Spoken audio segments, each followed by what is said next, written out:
qui est intéressant, c'est que ces 7 cieux, il n'y a pas que l'islam qui nous en parle. Donc on retrouve ça dans en fait toutes les religions monothéistes.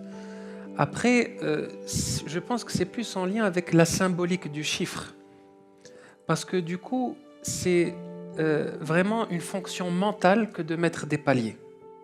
C'est-à-dire qu'on essaye de schématiser avec notre cerveau d'être humain, de se dire, ben voilà, il y a des étapes, il y a des cieux entre nous et Dieu, entre nous et le Créateur, entre nous et la vérité. Il y a des dimensions. Alors dans le New Age, on nous parle de la 5D, la 6D pour ceux qui s'intéressent un petit peu, la 7D, la 8D. Et puis il y en a d'autres qui disent, ah non, il y en a 111, 111 dimensions. Alors moi je dirais, ma réponse serait plutôt, je l'ai dit tout à l'heure, c'est l'infini. Il peut y avoir une infinité de dimensions telles que toi tu veux les schématiser en fait. Parce que si la réalité elle est 1, il n'y a pas à mettre de dimensions. Pourquoi est-ce qu'on va mettre des dimensions dans quelque chose qui est unifié? Donc on cherche toujours à s'écarter quelque part de notre propre réalité.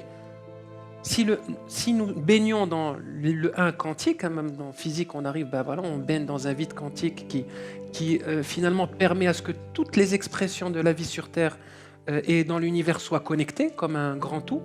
J'ai dit tout à l'heure, les Amérindiens avaient finalement un langage facile, parce que c'est plus facile à comprendre, le grand tout. Pourquoi est-ce qu'on va mettre des voiles entre nous, comme Rumi l'a dit, finalement, retire tous ces voiles qu'il y a entre toi et ta nature première.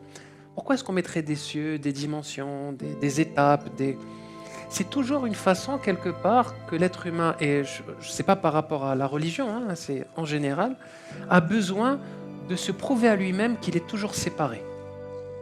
Ça fonctionne tout le temps comme ça. Au lieu de comprendre qu'il est déjà unifié avec sa propre source, unifié avec son propre esprit, sa propre âme, il préfère se dire, tiens, il me reste 7 couches, j'ai besoin de monter 7 cieux, j'ai besoin de connaître 13 dimensions, j'ai besoin d'aller ici, mais d'aller où en fait? C'est-à-dire que c'est très symbolique tout ça. Le plus important, et c'est le plus dur en même temps, et j'avoue que c'est très difficile, parce qu'on a tellement été formaté, pas juste notre génération, mais je parle là de milliers d'années, des centaines et des centaines de générations qui ont été formatées à la séparation, d'avoir toujours le sentiment d'être séparé de notre Créateur, séparé de Dieu, séparé de la vie, séparé de l'énergie. Et c'est comme si on devait toujours aller chercher quelque chose qu'on n'a pas. Ça nous rappelle quelque chose, ça, quelque chose qu'on n'a pas. C'est quoi?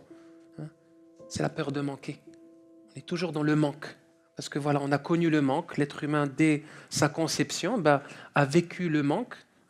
Ça s'est exprimé très tôt. Et puis ça s'exprime aussi après, dans l'expression même de sa spiritualité, sa religion, ses religions, ses traditions. Alors que le cœur de la spiritualité, c'est l'unification, c'est pas la séparation. Mais ce qui est fort intéressant, c'est que la science arrive aux mêmes conclusions aujourd'hui. Toutes les sciences, quand on étudie les neurosciences, la biologie, on va voir en biologie par exemple que toutes les formes du vivant, en fait, contribuent à la survie des uns et des autres, toutes. Elles sont en interaction, en interpénétration. Elles sont dans la cohésion, pas dans la séparation. Tout s'imbrique avec tout, en fait. On va voir ça aussi en physique quantique. On va arriver à la même conclusion.